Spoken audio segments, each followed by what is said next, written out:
Bonjour à tout le monde, je m'appelle Jules Marignon. Si tu es ici pour la première fois, cette chaîne La Fin du Succès a été créée pour inspirer les Africains à élever leur bien-être. Aujourd'hui, j'aimerais parler d'un thème très pertinent parce que en Afrique aujourd'hui, nous remarquons qu'il y a beaucoup de gens qui ont des diplômes, il y a beaucoup de gens qui vont à l'école, mais il y a peu de boulot. Aujourd'hui, j'aimerais partager quelques points sur lesquels tu peux te baser pour t'en sortir dans un monde où il y a beaucoup de diplômés. Donc, comme je le disais, nous remarquons que en Afrique ou partout dans le monde, il y a beaucoup de personnes qui veulent aller à l'école. Tout le monde veut avoir des diplômes. Chaque famille souhaite qu'un de ses enfants ou bien plusieurs de leurs enfants vont à l'école pour avoir un diplôme, pour trouver un bon boulot. Mais nous remarquons que quoi? Beaucoup plus de personnes vont à l'école, mais il y a peu de boulot qui se crée par jour. Et il y a peu de personnes qui vont en retraite dans le monde entier, et plus particulièrement en Afrique. Donc, les boulots se font rares, très rares. Ce qui fait qu'il y a beaucoup de nos frères et sœurs qui chôment beaucoup. Il y a beaucoup qui sont à la maison. Ils ont bien été à l'école, ils étaient brillants à l'école, mais ils n'ont malheureusement pas le boulot à faire. Donc c'est quelque chose qui vraiment terrifie les Africains. Et ça met tous les Africains dans le doute. Est-ce que je vais trouver un boulot dans mon avenir? Ou bien comment je vais m'en sortir? Surtout dans les familles où il n'y a pas beaucoup d'argent. Les parents s'inquiètent vraiment beaucoup, surtout pour pousser un des enfants pour évoluer et pour que demain l'enfant aussi trouve un bon boulot pour assumer les besoins de ses parents. Mais qu'est-ce qui se pose? Qu'est-ce qui prouve que cet enfant, à la fin de ses études, aura un bon boulot pour assumer tous les besoins de la famille? Donc j'aimerais partager 3 points qui te permettraient de faire la différence dans le monde ou n'importe où tu es. Le premier point, c'est le travail. Travailler dur. Il est très important que si vous venez d'une famille où vous ne connaissez personne, où vous avez personne dans le gouvernement, c'est triste, mais en Afrique aujourd'hui, c'est ce que tu connais. Mais si vous venez d'une famille, vous venez d'un endroit où vous ne connaissez personne, vous venez d'une famille pauvre, il n'y a personne qui est là pour vous aider. La seule chose qui va vous différencier des autres, ou bien de la masse, c'est le travail. Travaillez dur. Travaillez jusqu'à on arrive à vous identifier dans votre boulot, à l'école, n'importe où vous êtes comme le meilleur travailleur, ou bien le travailleur dur de l'école, ou bien le travailleur dur du boulot. Pourquoi? Parce que vous n'avez personne. Personne ne peut vous aider. Je dis en Afrique, généralement, c'est seulement ceux qui sont riches qui connaissent leur avenir ou bien leur futur avant qu'ils ne arrivent, ils deviennent jeunes. Puisque les parents ont tous les moyens possibles pour envoyer les enfants n'importe où ils ont besoin ou bien pour accompagner les enfants à atteindre leurs objectifs ou leurs rêves. Mais malheureusement, pour les pauvres, ce n'est pas comme ça. Tu dois te battre jusqu'à atteindre tes rêves. Donc la seule chose qui va te différencier, c'est le travail. Travail. Je remarque que aujourd'hui, en Afrique, nous devenons de plus en plus paresseux. Nombreux ne veulent pas travailler. Chacun veut rester. Chacun cherche la vie facile. Mais la vie n'a jamais été facile. Bien que maintenant, on a beaucoup de choses qui sont faciles, mais la vie n'a jamais été facile. Pour atteindre un certain niveau de la vie, il faut travailler dur. Il faut passer des étapes. Il faut suer. Même il est écrit dans la Bible que vous mangerez à la sueur de votre front. Donc il faut travailler dur. Donc c'est ce qui se passe même dans les écoles. Les élèves ne veulent plus travailler. Ils ne veulent plus étudier. Ils veulent miraculeusement réussir à leur examen. Mais c'est impossible. C'est impossible. C'est seulement en travaillant que tu comprendras beaucoup de choses et que tu trouveras beaucoup d'opportunités sur ton chemin. D'autres me diront que j'ai travaillé dur. Jules, tu ne comprends pas combien de fois je travaille par jour ou par semaine, mais rien ne marche dans ma vie. Pour répondre à cette question, je dis, il faut travailler dur, mais il faut travailler aussi intelligemment. Tenez-vous que, je prends un exemple simple. Je me rappelle quand on était à l'université, un ami m'a partagé une histoire de leur département. Ils étaient dans un département et vous savez que dans les universités, la plupart, il y a des TD hors de l'université. Et ces gens de TD sont directement, ou bien le prof partage directement ce qu'il va demander au devoir ou bien à l'examen. Donc à l'approche d'un devoir, tout le monde n'a pas les moyens d'aller au TD ou d'aller au devoir. Donc le mec et certains de ses amis, ils viennent tous d'un endroit, ils viennent tous de la pauvreté. Donc ils n'ont pas assez d'argent pour participer à ce genre de TD. Qu'est-ce qui s'est passé? Donc ils sont à la maison, ils bossaient dur. Chacun d'entre eux bossait très dur. Ce sont des grands bosseurs, je les connais bien. Mais le problème est que quoi? Lui, qu'est-ce qu'il a fait la différence? Il était ami avec quelqu'un, un pote qui était au TD. Lui, ses parents ont un peu l'argent, donc il a participé les TD. Donc il était en contact avec lui. Donc le gars lui a partagé exactement ce que le prof a demandé. Donc qu'est-ce qu'il a fait? Lui, il a juste bien appris uniquement ce que le prof a dit que ça pourrait sortir. Et heureusement, qu'est-ce qui va se passer? Le jour de l'examen, lui seul, il s'est en sorti parmi les autres. Donc c'est juste une petite histoire pour vous dire que les autres ont travaillé dur, mais ils n'ont pas travaillé intelligemment. Lui, il a été très intelligent pour demander qu'est-ce que le prof a dit que ça va arriver. Donc, il faut travailler aussi très intelligemment. Parce que quand tu travailles seulement dur, tu ne gagneras rien. Tu ne gagneras rien. Il faut aller chercher les informations. Il faut aller cogner les portes. Il faut faire tout. Donne tout de ta force pour pouvoir réussir. Donne tout de ta force pour que ton travail dur soit exprimé. Quand tu travailles, tu es calme, tu es dans ton coin, personne ne te connaîtra. Mais quand tu cherches les informations, tu vas aux endroits où tu trouveras de l'aide. Un jour, ton heure va sonner. Le deuxième point dont j'aimerais parler, c'est la foi. Pour parler de la foi, je peux dire qu'il y a deux différents types de foi, selon moi. La foi en quelque chose, la foi à ton créateur. Je dis souvent, nous dormons, nous ne savons pas qu'est-ce qui se passe quand nous dormons.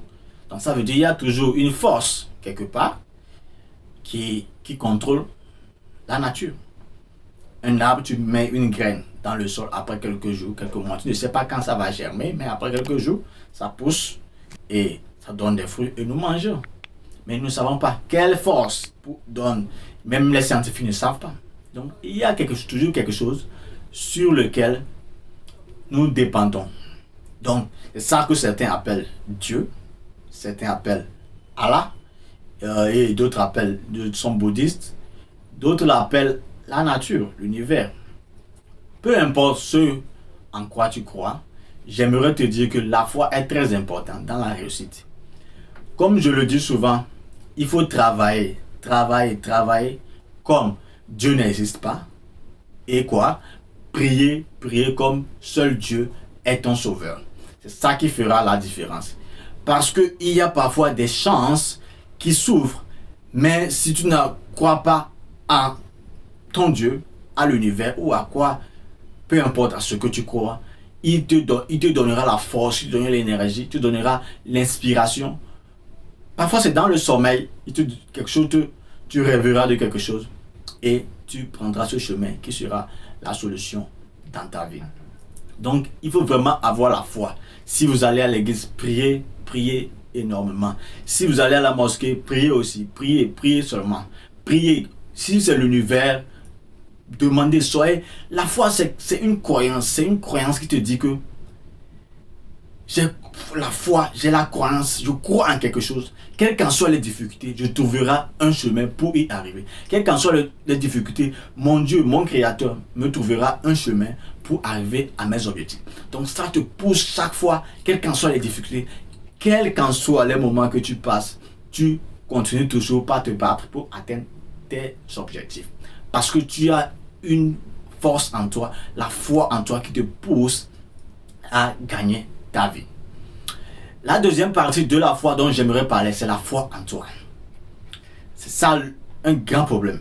Il y a beaucoup qui prient en Dieu, qui prient Allah ou bien qui prient beaucoup, mais ils oublient que le pilier à travers lequel Dieu va leur bénir, c'est eux-mêmes.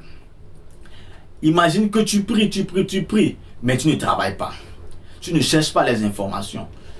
Tu ne vas pas cogner les portes. Dieu ne va pas venir avec le travail ou bien avec ce que tu veux, avec tes rêves, comme ça dans ta chambre, dans ton lit, te donner ça. Non.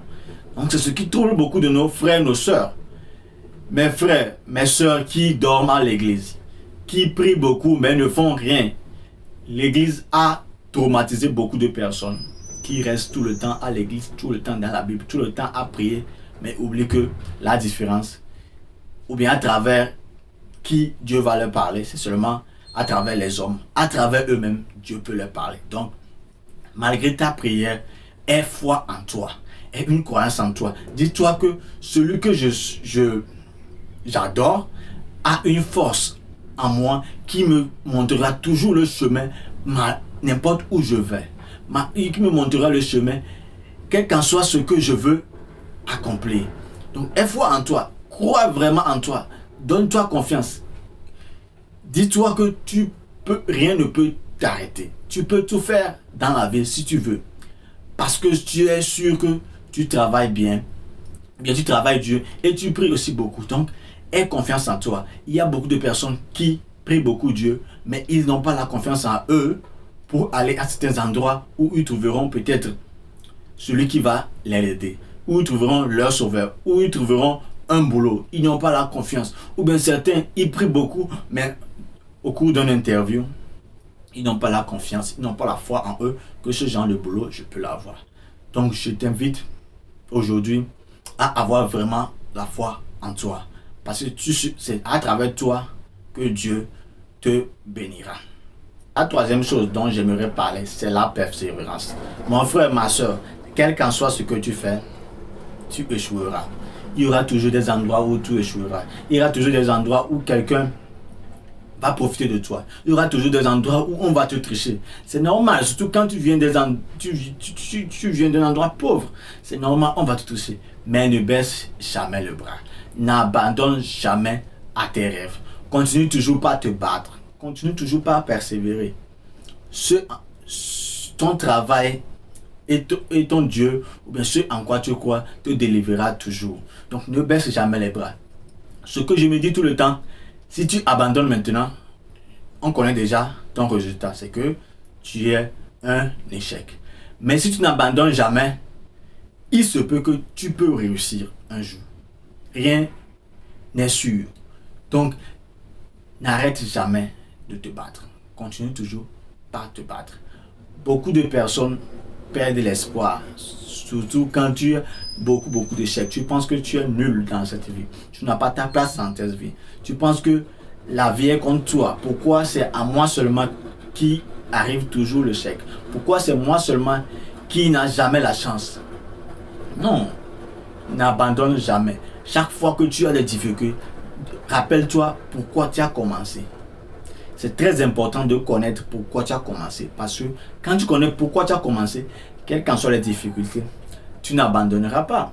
Tu trouveras toujours une manière. Oui, tu vas tomber. Tu vas pleurer. Tu vas faire un deuil.